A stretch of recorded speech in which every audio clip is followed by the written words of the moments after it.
Okay, good morning. एक problem मुझे भेजी गई है। कोई सज्जन है, अपना नाम आशीष लिखा है उन्होंने, और उन्होंने इस प्रॉब्लम को मार्क करके भेजा है, जो एक बहुत सिंपल सी प्रॉब्लम है, समथिंग कॉल्ड चैलेंज प्रॉब्लम। तो जितना थोड़ा बहुत मैं जानता हूँ उसके बेसिस पे मैं 3-4 तरीके से इसे सॉल्व करने की कोशिश कर रहा हूँ। ओके, प्रॉब्लम जो है वो कुछ इस तरह की है।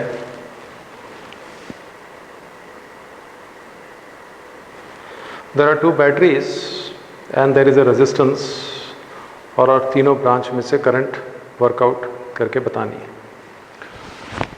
All right. So the problem is like this: you have a battery.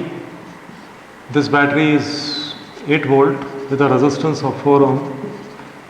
एक और बैटरी है, this is 18 volt and this is 6 ohm, and there is another battery, this is 12 ohm. इस प्रॉब्लम को देख के कितने अप्रोच आपके मन में आती हैं? मेरे 5 आती हैं। एक कन्वेंशनल, जिसमें आप लूप लिखेंगे। अगर बोर्ड में आपको कोई कहेगा कि solve the problem by writing the loops of Kirchhoff, तो आपको वही करना है, बोर्ड में नंबर नहीं मिलेगा उसके बिना। अगर वो मेथड छोड़ दिया जाए तो 4 मेथड और हमारे दिमाग में आते हैं। सुपरपोजिशन। सुपरपोजिशन मैंने आपसे कहा है, use superposition only when there is combination of current and voltage sources.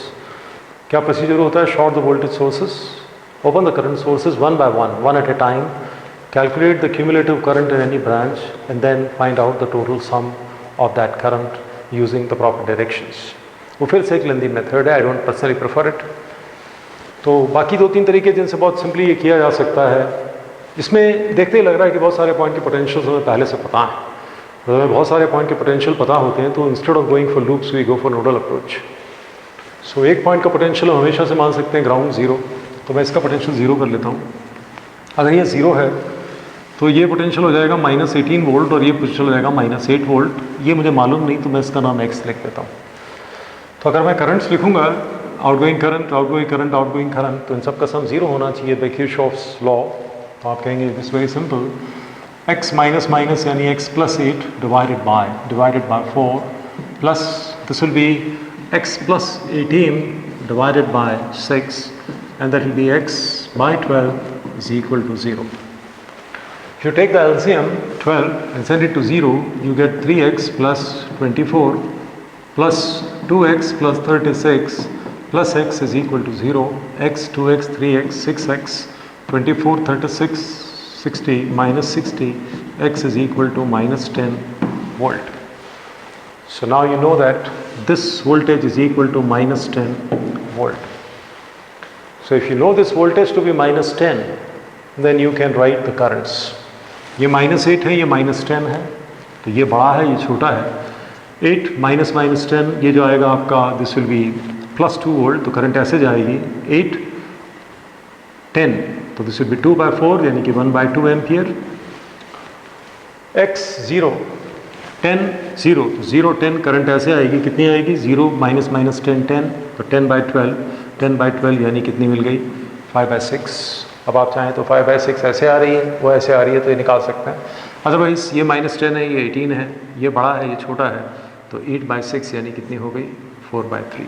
ये करंट ऐसे जाएगी। आप फिर भी चेक करके देख लें, 5/6 + 1/2 सम करिए, तो 5/6 + 1/2, if you sum it up 6, ये होगा 5, ये होगा 3, 8/6 दैट इज इक्वल टू 4/3। तो करंट यहाँ पे कितनी होगी? 4/3। That means you done it right.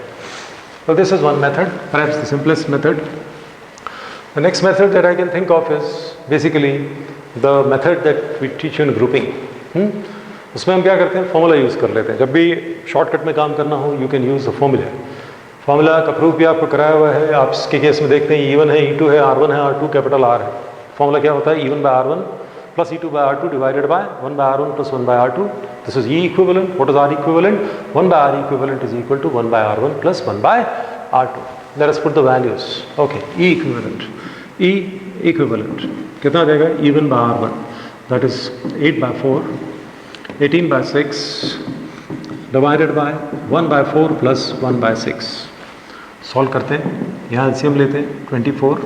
अगर 24 एलसीएम लिया तो ये हो जाएगा 48, 4 × 18 72, यहाँ भी 24 LCM लीजिए तो कितना आएगा, this will be 6 and 4, this will be 10, 24, thank you very much, this becomes 72 + 48 कितना हो गया 120, तो 120 डिवाइडेड बाय 10, तो 120 डिवाइडेड बाय 10 ये कितना देगा आपको, this will give you 12 volt. Okay, 1/R equivalent वाला फॉर्मूले से 1/R इज इक्वल टू 1/6 + 1/4, इसको यूज़ कर लीजिए। 1/6 + 1/4 जो है that will be equal to what, 1/6 + 1/4 आप वहाँ भी निकाल चुके थे, दैट इज़ 1/R, फिर से निकाल लीजिए 24, this is 10, so R will be equal to 24/10, that is equal to 12/5।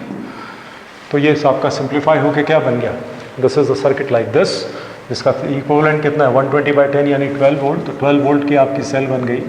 आपका इंटरनल रेजिस्टेंस इस सेल का कितना आ गया 12/5, तो ये हो गया 12/5, और ये आपका एक्सटर्नल रेजिस्टेंस है जो आपने लगाया 12, तो इसमें से करंट आई कितनी हो जाएगी, that will B 12 divided by 12 + 12/5, ये सारे 12 मैं काट सकता हूँ, 5 का एलसीएम लेके तो आई आ गया, कितना आ गया 5/5 + 1 दैट इज 6, तो आपको फिर से मिल गया 5/6 एम्पियर इज इन दिस।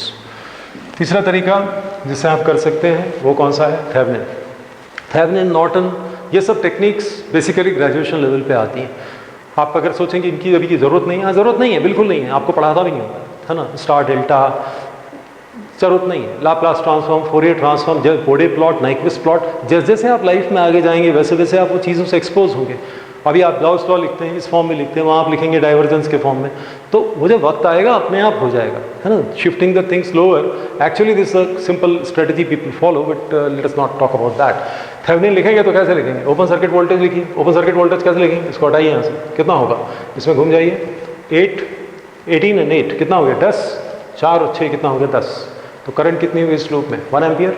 अगर 1 एम्पियर की करंट इस लूप में से लूप करेगी तो क्या होगा, 18 - 6 कितना हो गया 12, यहाँ से भी देख लीजिए 8 और ये 4 प्लस माइनस जुड़ेगा तो कितना होगा 4 + 8 12। तो आप कहेंगे सर इसका ओपन सर्किट वोल्टेज आप लिख सकते हैं इजीली, वो कितना हो जाएगा, दैट इज 12 वोल्ट। इसका थेवेनिन रेजिस्टेंस आप लिख सकते हैं, दैट इज अगेन ये वाला जो टर्म अभी आपने कैलकुलेट किया, दिस इज 12/5, और इसके साथ आप लगा देंगे क्या 12 वोल्ट का, ये आपका वापस से जोड़ दीजिए, क्या मिलेगा आपको मिलेगा 12 divided by 12, 12/5 which is again equal to 5/6। तो ये थर्ड मेथड है, बाकी दो मैं डिस्कस नहीं करूँगा, सुपरपोजिशन और वो, क्योंकि वो लेंदी है, मेरे हिसाब से वो लेंदी है, तो ये तरीका है, that is as far as the problem goes. अब आशीष जी जो भी आप हैं, मुझे मालूम नहीं आप स्टूडेंट हैं, आप फैकल्टी हैं, लेकिन ये चैलेंज करना बंद करिए किसी को भी। लाइफ एक प्रोसेस है सीखने का, ठीक है, ये किसी के साथ दौड़ नहीं है जो आप लगाए जा रहे हैं, ठीक है, हम सब सीख रहे हैं। एक महान वैज्ञानिक थे न्यूटन, उन्होंने कहा कि विज्ञान एक महासागर है जिसके किनारे मैं कंकड़ उठा रहा हूँ, तो आप और हम तो क्या चीज़ हैं, तो एक शिक्षक को और एक स्टूडेंट को लाइफ में हमेशा सीखते रहना चाहिए बिना किसी अहंकार के, ठीक है, बस यही आपसे कहना चाहता हूँ। होपफुली अगली बार मुझे कोई चैलेंज प्रॉब्लम नहीं मिलेगी।